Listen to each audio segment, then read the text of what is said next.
With a height of approximately 5 feet, whooping cranes are the tallest birds in North America and have a wingspan of 7.5 feet.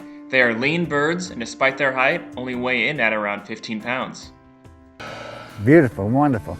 There's only about less than 500 of them alive in this world, and they stand about 4.5 feet tall, and they've got almost 8-foot wingspan.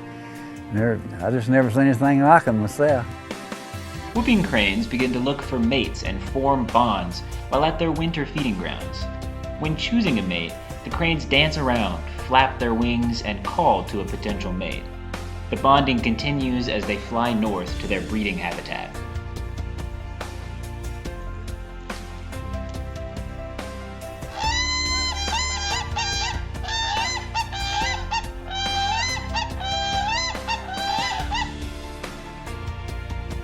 At the breeding location, the pair mates and together they build a nest.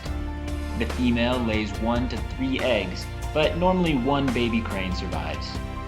Both parents take care of the egg and the young crane as it develops.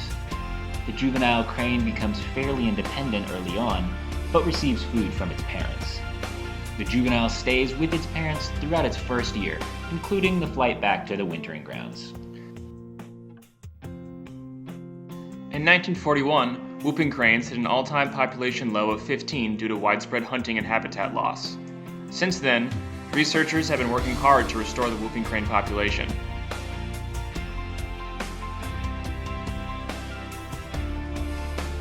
In 2001, researchers from the International Crane Foundation created the eastern migratory flock with reintroduced whooping cranes.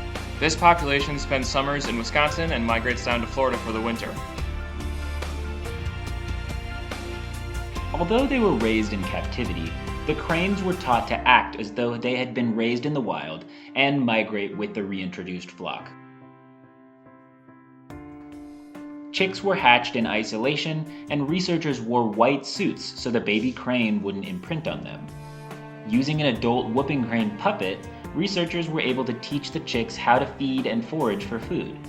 The goal was to create a healthy, well-adjusted bird that was ready to migrate. As soon as the chick hatches, researchers start playing sounds of the ultralight's engine. After a few days, they park the aircraft next to the chick's pen and continue exposing the chicks to the plane and its sounds. At 2 weeks, they introduce the chicks to the ultralight in combination with the puppet. This acclimates the chick to the craft so that they're ready to fly come fall.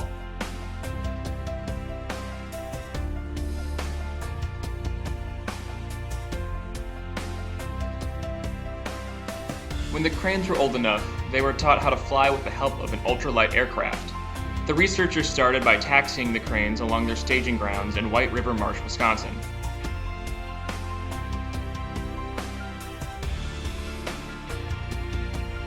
In the fall, the new whooping cranes would make their first human-assisted migration to Florida, and then complete their migration back to Wisconsin in the summer unassisted.